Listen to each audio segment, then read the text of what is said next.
Hey, what's up? What's going on? I'm Terrence Fulton, owner of Beautiful Properties, Work, Strive, Grind, and president of the McClendon Group. I'm here to talk to you today about the saying, everybody's situation different. I hear that a lot. People say everybody's situation different, but when I break down that word, it sounds like a bunch of excuses. It sounds like a bunch of people who don't want to do what it is that they need to do to get to whatever it is they need to get to. I remember having conversations with my friends about pursuing your dreams, pursuing your goals. And quite frankly, they be like, man, everybody ain't you.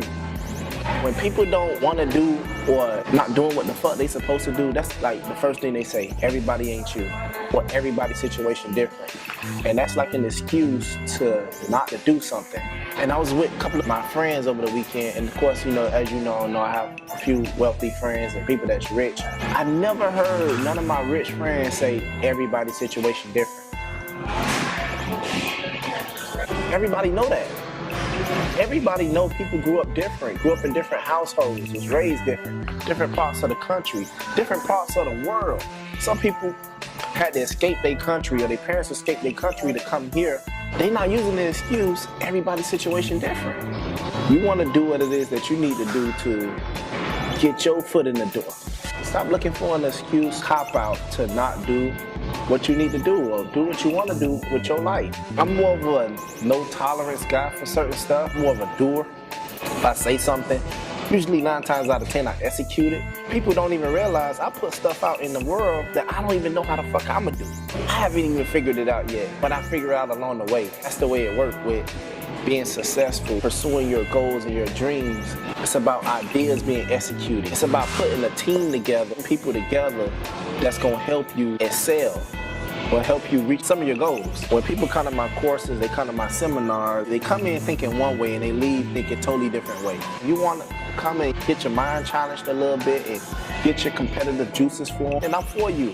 If you're the type that's not willing to take action and not willing to take what it is I say and execute it, then don't come. I want to work with the willing. That's one of my homegirls, Nico Cherie, say, work with the willing. I want people that's around me that's ready to change, ready to execute some stuff, ready to go to war.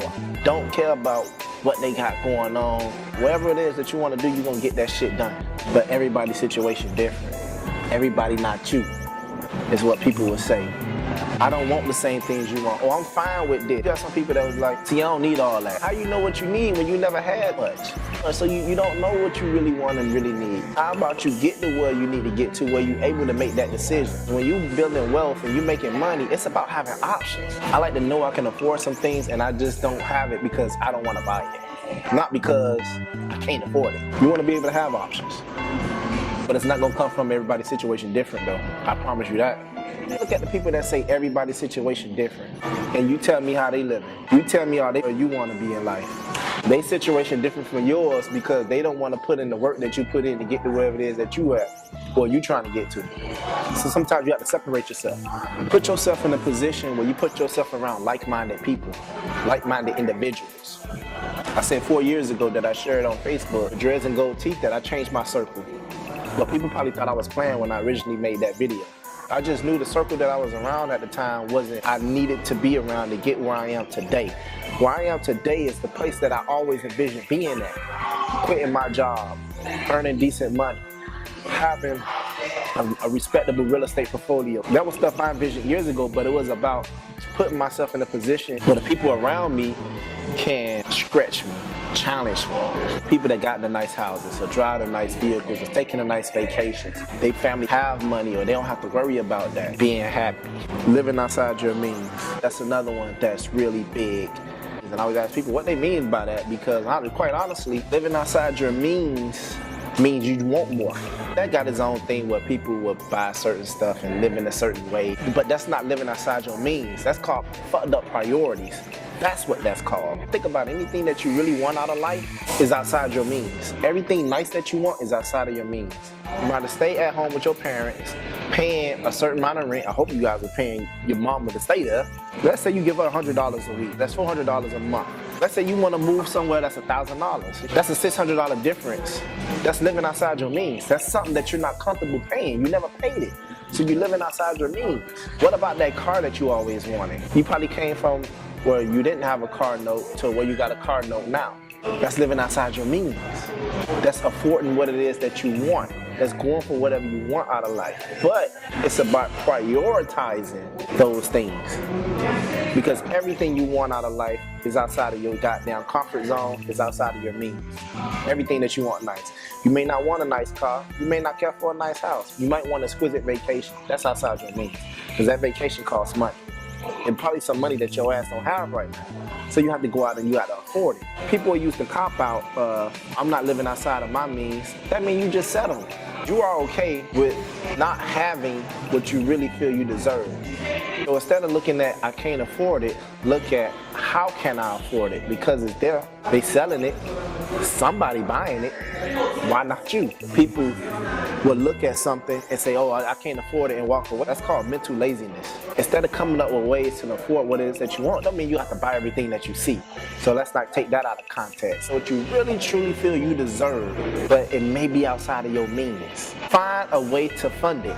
Find a way to make extra money without having to do overtime at work, without having to pick up an extra shift at work, without having to stay later at work. Your off time should be dedicated to your own self, finding out what you're good at, finding out your business, finding out some other hustle that you can get without staying late at work. You only get 2 days off. They already asking for 5 days, right? Those 2 days, of course you gotta spend time with your family, you gotta spend time with your babies, you gotta spend time with your husband, you gotta spend time with your wife, you gotta run your errands. Learn to dedicate some time to yourself. Find out what you're good at. Find out what it is that you wanna do with your life. Once I knew what my strengths was, it was game over for me. But a lot of times we don't know what we're good at because we so programmed and so used to doing this one thing all the time. Find out what business you want to be in. You can live outside of your means. You ain't got to say everybody's situation different. I just don't see that, man. Me and my rich friends, when we all get together and we talking, we speak life into each other.